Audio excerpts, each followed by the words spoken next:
Welcome, my name's Doctor Warrick Bishop. I'm a cardiologist, I'm an author and a keynote speaker. I'm CEO of the Healthy Heart Network. I'm all about trying to help people live as well as possible for as long as possible. Heart disease is huge in Australia. Every 20 minutes someone suffers a heart attack. Most of these could probably have been avoided if only we knew what to do. This podcast is all about helping you understand blood pressure, weight, cholesterol for better health. If you enjoy this podcast, I would be honoured for a 5-star review. You can share it with your family and friends. It may well save someone you love.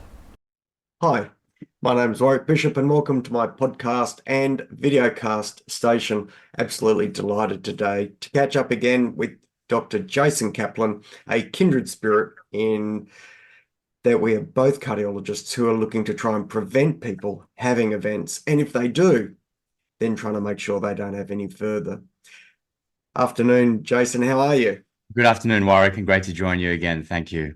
Look, I really appreciate you making the time. And I know already I've had listeners feedback and find our previous podcasts really valuable. So thank you for making the time and thank you for those listening. And I do appreciate the feedback.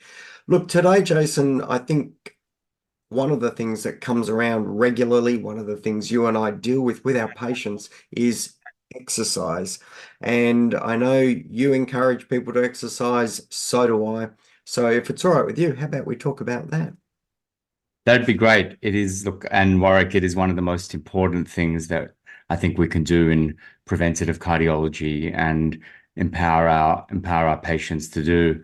But I think a lot of patients or people listening may be told by their doctors, well, just exercise. But we know that in a way, if the cardiovascular and physical benefits of exercise were bottled up into a drug, it would become the world's best-selling drug because the biological effects are myriad, not just on the cardiovascular system and the heart. And the amazing thing, Warrick, is that the heart is able to remodel up to the age of 70 with athletic endeavors. So it's still possible to improve the size of the heart cavity, improve the pumping function of the heart, and have positive cardiovascular benefits purely from a physical point of view. But the actual metabolic effects and on vascular function and on peripheral muscle as well are definitely ongoing. But people are told exercise, but then what we really need is an exercise prescription.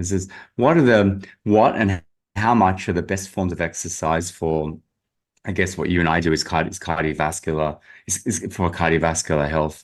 But then also, we all have patients in our practice that want to do more. They want to do more than just exercise for cardiovascular health. And there are a lot more what I call masters athletes now, where people want to exercise more than just for recreation. They're exercising for a goal. And then how do we advise them? And then the last part is how do we advise patients who actually have underlying cardiovascular disease? And for the most common form in my practice is coronary artery disease. How do we give them the best advice about exercising to improve their cardiovascular health?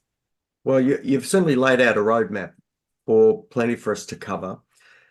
My immediate comment is, of course, you and I both know exercise is almost a magic pill, and it is the secret sauce. So if people can exercise, it's absolutely fantastic. But I think one of the things that I'd really like to tease you out on is imagine I'm one of your patients. Imagine I'm carrying 10 to 15 kilos more than I should. Imagine my cholesterol's off a bit, my sugars are up a bit, my blood pressure's up a bit, and you've got a calcium score on me, which is 437, and I'm 60 years of age. What I'd like you to do, Jason, is speak to me as if I were your patient so that people can almost imagine they're sitting in on a consultation within your own office.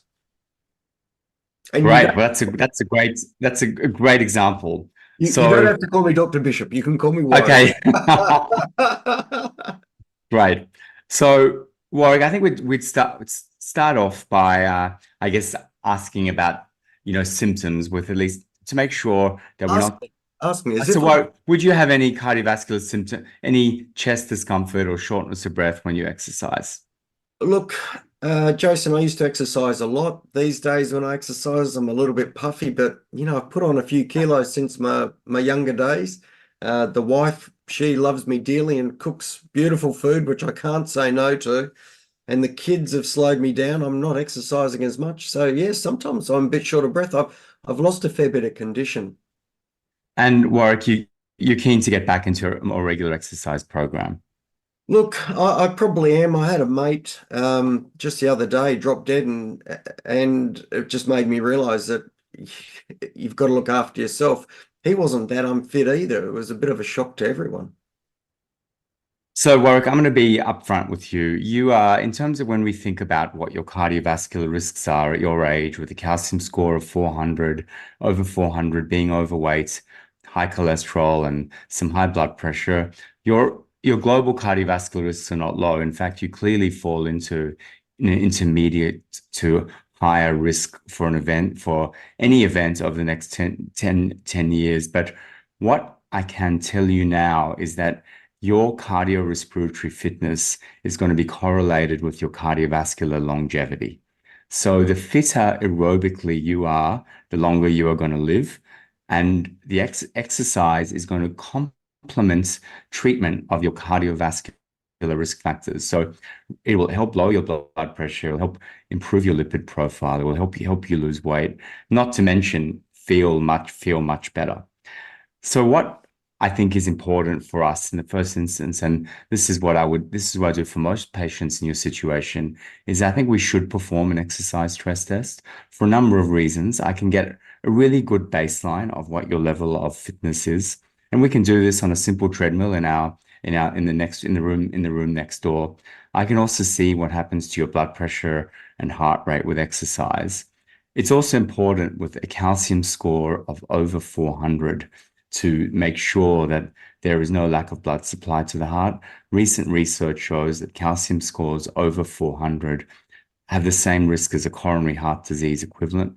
So it's really important that we make sure there's no what we call ischemia, or lack of blood supply to the heart. And we do that with the best test, I believe, is stress echocardiogram. We'll take some pictures before and after exercise and have you hooked up. And that will help me give you a guide as to some guidelines to exercise, that you can start an exercise program. Do I have to do that stress test without any training or preparation for it? Because I don't think I'll do as well as I would have a decade ago, Jason. Warwick, I would say that's okay too, because I think it's good for us to get a baseline, good for me to see how your heart performs under a little bit of stress. One of the things that I think is really important is we make sure that your blood pressure doesn't rise too high, that there are no abnormal heart rhythms with exercise, and that you are safe to start an exercise program. So that's okay if you don't do well this time, because the next time we do it, it gives a lot of motivation to get better. So what I think we're going to do is do a stress test, and then I think that we're going to start you on what I would say is a safe initial cardiovascular exercise prescription. And provided your stress test is okay, which I'm sure it probably will be, we should then start to think about what prescription of exercise is going to give you the most cardiovascular benefits. And there's been a lot of research into this over the last couple of years, and we certainly are honing in at what a good amount of exercise is. And I think at first, especially as you haven't done a lot of exercise, over the last few years, we should think about moderate intensity exercise to start off with. So you should be doing somewhere between 150 to 300 minutes a week of moderate intensity exercise. And this can be simple as walking at 4 kilometers an hour, gardening, some doubles tennis, some recreational cycling. All of those are moderate or moderate intensity exercise. And when you're doing moderate exercise, some of you may have heard recently about some of the exercise in the zone 2. So you're exercising at not a very high heart rate, but you are a little bit puffed, but you're still able to talk to someone next to you. So you're not really pushing it too hard, but that should be around 150 to 300 minutes of exercise a week. And that will Jason, with the kids and work and cleaning up around the house and helping the missus, it's going to be hard to find that time. Are there any shortcuts? Can I, jump on a stationary bike and go full tilt for 15 minutes? Could I get around it that way? Warwick, you read my mind. So there's absolute, you can achieve the same cardiovascular benefits in reducing that to somewhere between 75 to 150 minutes a week of more vigorous exercise. So this is what you might have heard about called high intensity exercise or interval training, or continuously exercising at a high level. So say, for example, do you like running, Warwick, or? Look, I used to, but the knees just don't work as well if I run anymore, even in spite of getting decent soft-soled shoes. So I love running, but probably more of a walker. All right. So even if you were to think about walking or even light jogging at around 6.5 kilometers an hour, so this is not a very fast pace. For those of you that for people that may like running, you can go up to 9 to 10 kilometers an hour. So that's as vigorous. A set of singles tennis, for example, is good, or even cycling at around 20 to 25 kilometers an hour.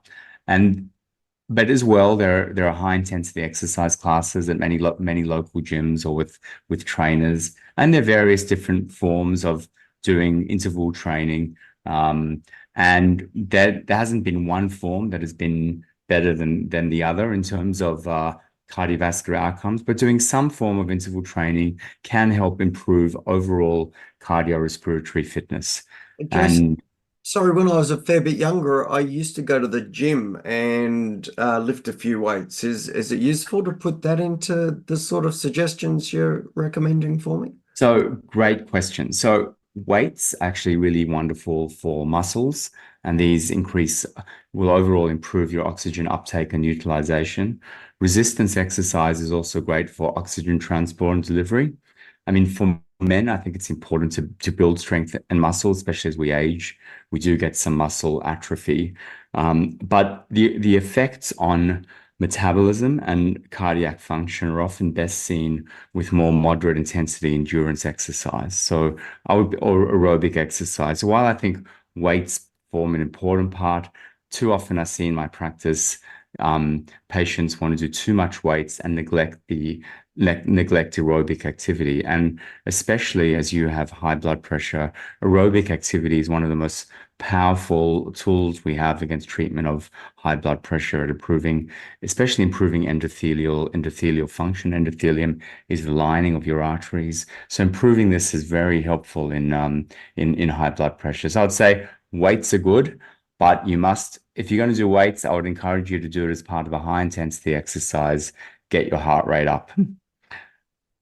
And now that you've told me I've got all this in my heart and calcium and so forth, am I okay to still, tap the missus on the shoulder in bed at night? Are we still okay to, or is that exercise actually? Do we get to count that? I think that is exercise. You probably can count it.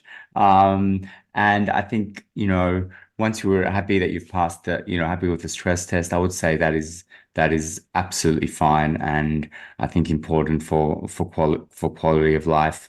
And I think it is absolutely fine to do. Okay.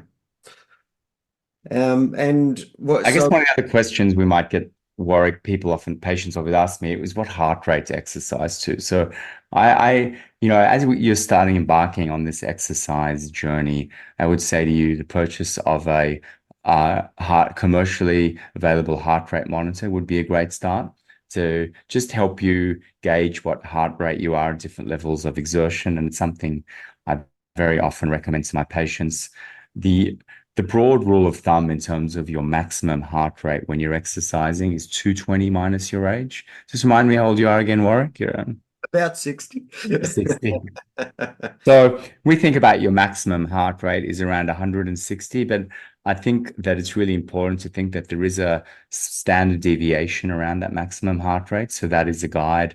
and most training heart rates would recommend around 70 to 85% of that maximum heart rate. But it's a guide, it's a guide only. And the amazing thing, the heart is a remarkable organ that it can tolerate high heart rates for quite a long time. What's really interesting, but if you really overdo it, and your heart rate is way above that 160 for many hours, that's where you start to get some very minor changes and potentially damage to the heart. Look, let's wrap up the mock session. But I think it's really valuable to hear the way you'd approach this particular conversation with your patients. A couple of things that I'd add in, and I'm sure you factor these in as well, as my experience is I'll often engage and find out what people enjoy doing, because, well, my own experience is, I bought a rowing machine, think it would be fantastic exercise, which of course it is. It's good for every part of your body. But my personal experience was I found it incredibly unsatisfying emotionally. So I found it terribly boring. I used it for maybe 6 goes and sold it. And that really made me realize when I speak with people, as I'm sure you do, Jason, you've got to find what they enjoy doing and encourage them through that. And no, I think that's super important. I also speak to incidental exercise, trying to walk a bit further, trying to take the lift instead of the stairs and so forth. I'm guessing you've got some of those sort of. Oh, look, absolutely. And I think what you can encourage to do whatever you enjoy doing, because then you're going to do it and you're going to love doing it. I think the other things about that exercise is, often exercising in groups or with a buddy is great, because being accountable to someone. I tell my patients, if you're going to book your training sessions in advance and pay up front, so you've got more reasons to turn up, because often it's part psychological as well, and motivational as well. I know, like some mornings I train once a week with some friends at 6 a.m. and getting up at the 5:15 to do it, since it's a big deal. But when you're there, it's fantastic. And also the thing is, the heart, in terms of aerobic exercise, the heart really can't tell the difference between different forms of aerobic exercise. Whatever you love doing, whether it's rowing, cycling, running, brisk walking, tennis, it's going to be beneficial for the heart. Look, I had someone ask me a question the other day, which I think I know the answer to, but I'd love your comment on it. I was talking about exercise, and they said, what actually happens as you get fitter? What are the changes? So, you start barely able to jog a kilometre, 5 weeks down the line, you're jogging 4 kilometres or 5 kilometres.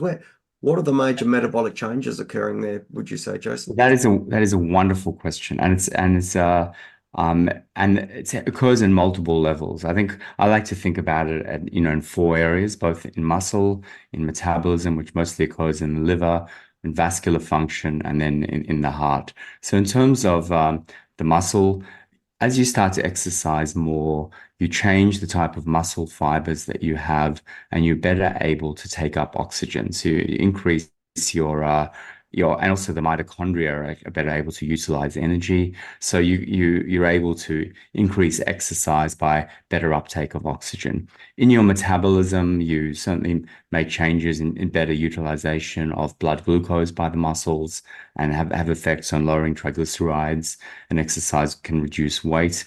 What's also really important, and something that doesn't get talked about, is the small vessel function, or the endothelial function. So exercise has really positive effects on the lining of the blood vessels, and then it allows those very small blood vessels to dilate better and allow more oxygen to our organs, which is wonderful, and also actually reduces blood pressure. And then the last part, probably what we focus on a lot and what I see a lot in my practice, taking care of a lot of athletes and masters athletes, and what I mentioned at the start, is we see cardiac remodeling. So especially for more endurance exercise, or as you get improved aerobic fitness, the heart size gets bigger in a healthy way. So we call it healthy physiologic remodeling.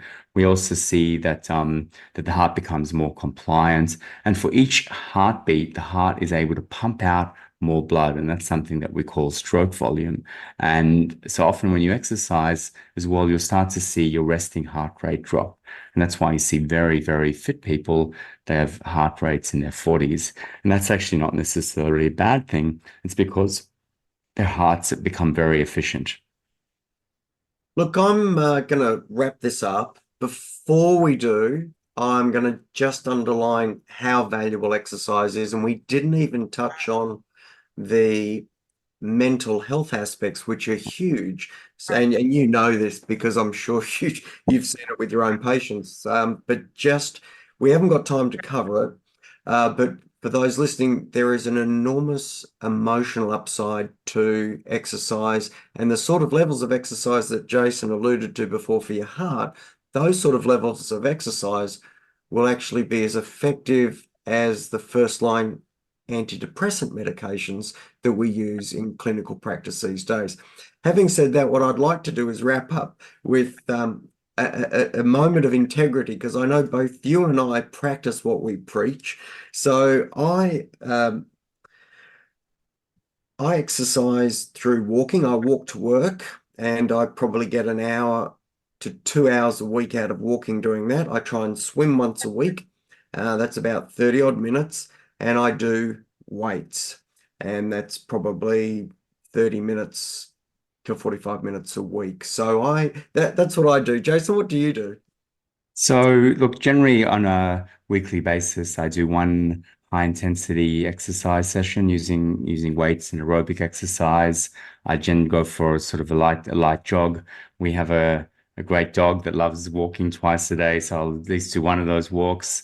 And then on Sundays, my wife and I do a yoga session together as well. So usually that's the average week. And then when I've got time, I'll be at the park with the kids and try getting a hit of tennis as well. Look, absolutely brilliant session. Really appreciate you sharing. Exercise is just so fundamentally important to improving your health span. Jason, thank you so much for sharing. For those listening, as always, if you have any queries or questions, drop us a note at info@drwarrickbishop.online. In the meantime, please share this if you think it'd be valuable to someone else. And I hope you live as well as possible for as long as possible. Take care and bye for now. Join the Healthy Heart Network and become part of our growing community. If you're interested in your heart health and risk of heart attack, then join the Healthy Heart Network for only $5 as a lifetime member. This represents $55 worth of value. We offer and help people understand their present state of heart health, what their current level of risk is, and the positive steps they can take to improve their risk of heart attack in the future.